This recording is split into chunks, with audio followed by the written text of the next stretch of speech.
You arrive in the world already in motion. Not gently, not quietly.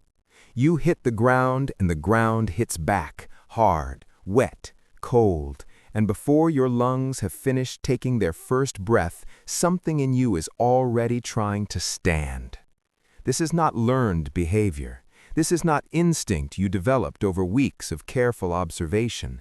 This is you, arriving fully programmed, already understanding the one most important rule of being a horse. Get up, stay up, move.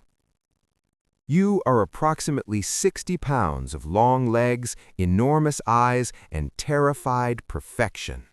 Your mother is licking you clean with a tongue the size of your entire face. You smell her before you see her clearly, and that smell becomes the center of your universe. Warm, hay, salt, safety. You will remember that smell for the rest of your life. Within 1 hour, you are standing. Within 2 hours, you are walking. Within 24 hours, you are running. Congratulations, you are full. And you have just accomplished something that takes human babies approximately a year, and even then they do it badly. You were built for speed before you were built for anything else. The first weeks are a masterclass in physics. Your legs are a structural engineering problem that evolution solved by making them almost absurdly long relative to your body. This seems like a design flaw until you watch yourself run for the first time and understand these legs are not for standing still. These legs are for covering ground. Each leg is a single, elegant lever system, and when all four work together, the ground disappears beneath you at speeds that turn the world into a blur of color and wind. But right now, you fall down a lot. You fall going forward, you fall going sideways, you once fall attempting to scratch your ear and spend a genuinely humiliating minute trying to figure out which direction is up. Your mother watches you with an expression that contains both patience and what you can only interpret as mild amusement. She doesn't help you up. She never helps you up. This is the first lesson. You get yourself up every time. You run because running feels like the answer to a question you didn't know you were asking. You run in the early morning when the grass is wet and the light is still orange and low. You run because the wind is blowing a certain way that makes your skin feel electric. You run because another foal in the field starts running, and suddenly not running feels wrong and incomplete. You run because your body contains more energy than it knows what to do with, and running is the only vocabulary it has for joy. There is something about the outside of a horse that is good for the inside of a man. Winston Churchill. You don't know this yet, but you will. There is a herd, and the herd is everything.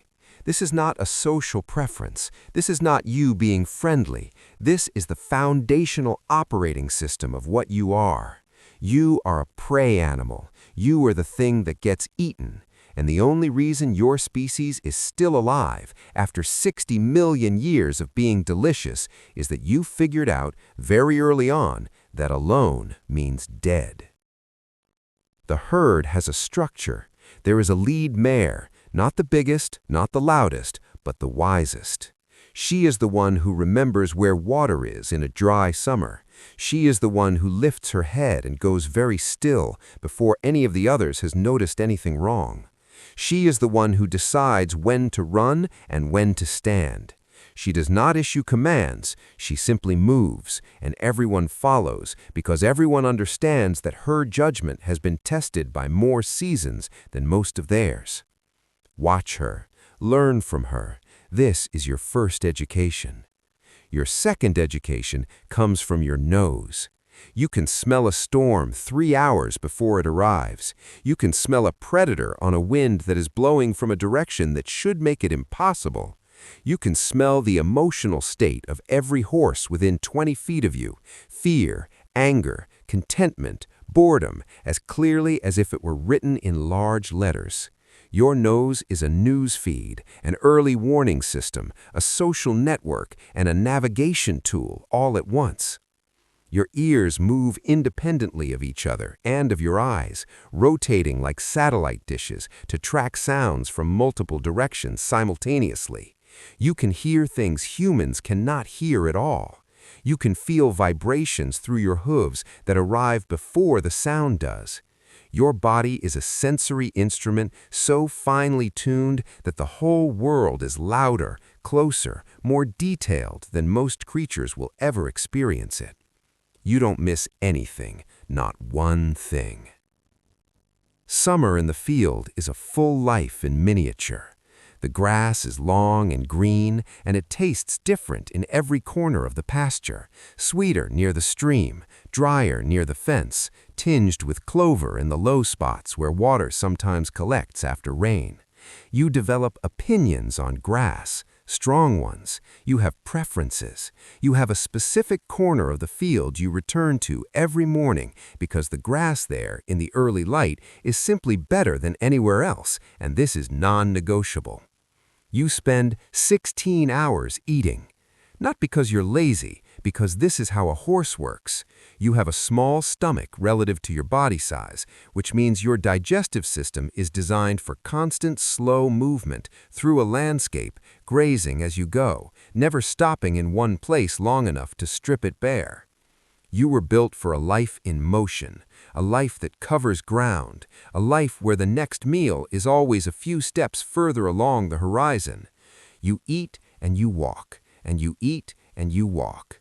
And somewhere in this rhythm, in this ancient, unhurried pattern, something in you feels profoundly, wordlessly right. In riding a horse, we borrow freedom. Helen Thompson. The fly on your flank is not freedom. The fly is its own problem. But when you shake your skin and it lifts, and for one moment the whole field catches the light, and your mane rises in the wind, that is something close to it. Now, here is where your story diverges from the story of the horses who lived before you. One day, a human comes to the field. You smell them before they arrive. Layered, complicated smell, nothing like the grass and rain and horse sweat you know. You stop. Every muscle in your body goes very still in that particular way that means, pay attention, this matters. The lead mare lifts her head. The herd shifts, tightens, waits. The human moves slowly. They are not looking directly at you. Their hands are open and visible, and they are making themselves smaller than they actually are, which is a thing no predator has ever done in your 60 million years of evolutionary memory. You file this information carefully. They stop. They wait. They don't chase. They don't grab. They wait. You take one step towards them. They don't move. You take another. You are choosing this. This is important. In this moment, nothing is being taken from you. You are walking towards the unknown because your curiosity is stronger than your fear, because something in the stillness of this creature speaks a language you almost recognize, because the space between you and them feels less like a threat and more like a question. You lower your nose to their outstretched hand. They smell of salt and grain and something complicated and soft. This is the beginning of everything. Trust is not given. Trust is built, day by day, repetition by repetition, patience laid carefully on top of patience until it becomes something structural. The halter, the lead rope, the slow circle of learning to be led, the weight of a saddle placed on your back for the first time. You blow out a breath, you shift your weight, you decide this is strange but not threatening. The rider, the first time a human sits on your back and you carry something alive above your center of gravity and all in your body wants to explode forward and away, and you don't, because you have learned through 100 small moments of trust kept and promises honored that this particular human is not a predator. They are a partner. This is the most extraordinary thing a prey animal can do. This is tens of thousands of years of instinct being set carefully aside in favor of relationship. No other large prey animal on Earth has done this the way you have, not even close. A horse is poetry in motion, unknown. You learn to read them as well as they read you. The tension in their seat that means they're nervous, the relaxed weight that means they're confident, the slight shift of the leg that means this way, and the release of pressure that means, yes, exactly like that, good. You develop a shared language built entirely from weight and breath and pressure and release, from the microscopic adjustments of two bodies learning to move as one. On the days when it works, when you and your rider find that exact moment of harmony, when the aids disappear and the movement just happens, when the two of you are operating from the same thought